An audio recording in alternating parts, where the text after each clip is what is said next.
Avec le 4e choix de la première ronde, with the 4th pick of the first round, les Remparts de Québec.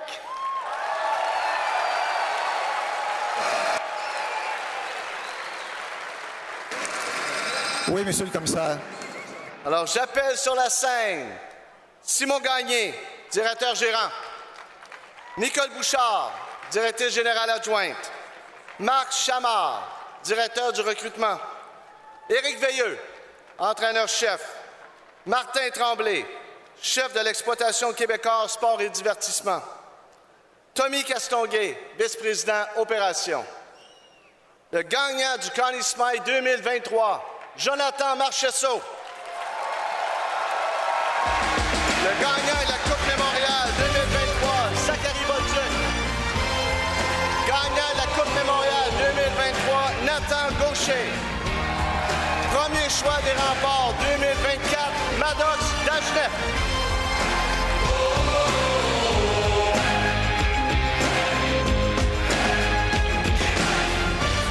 De la foule, les Remparts vont venir faire leur premier choix et on voit tout l'attachement que les anciens ont pour cette équipe-là ici à Québec. Alors, tout d'abord, j'aimerais saluer tous nos partisans qui sont ici ce soir et ceux qui nous regardent à TVA Sport. Vous êtes les meilleurs partisans au pays. Merci à nos joueurs et à nos anciens qui sont ici avec nous pour accueillir nos jeunes prospects. Félicitations aux Wildcats de Moncton pour le trophée Gilles Courteau. J'invite maintenant Maddox Dagenet, notre premier choix au total de la séance 2024, à faire l'annonce de notre premier choix.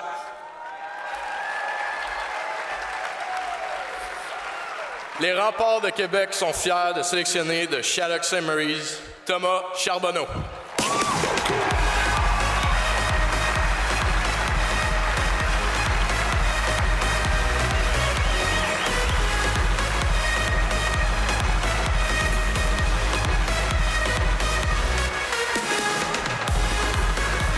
Je dois t'avouer que je ressens un petit quelque chose au niveau personnel présentement. Thomas Charbonneau, sous nos pieds, gagnait le tournoi Pee-Wee de Québec il y a 3 ans avec les Canadiens de Montréal. Et c'est mon garçon qui faisait la description de ce match-là ici au tournoi international de hockey Pee-Wee. On parlait d'émotions tantôt, le repêchage. Il y a toutes sortes d'émotions, pas juste pour les familles impliquées directement. Exactement. Un autre défenseur de fort gabarit, 6 pieds 2, qui a choisi Shattuck St. Mary's, lui, dans son cas. On parlait de programme avec une excellente renommée. On parlait de Stansted, Shattuck St. Mary's. On pourrait faire la liste des anciens, puis on n'aurait pas toute la soirée. On n'aurait pas assez de temps pour le faire. C'est un excellent patineur. C'est vraiment... On parlait de Malik Italien encore. Thomas Charbonneau est un petit peu dans le même moule. Il ressemble un petit peu encore à du Noah Dobson, pardon. Des bonnes habiletés offensives, qui est capable d'établir des possessions offensives, qui est capable d'étirer des possessions offensives par son excellent patin. Je reviens encore à des statistiques. Des fois, il faut en prendre et en laisser avec des statistiques, surtout dans des calibres de jeu où est-ce que des fois, c'est disparate. Quand tu joues à Shattuck St. Mary's, tu joues contre les meilleurs programmes aux États-Unis. Quand tu es capable d'aller chercher 50 points pour un défenseur à 15 ans, je pense que ça laisse présager la suite qui va être positive et intéressante.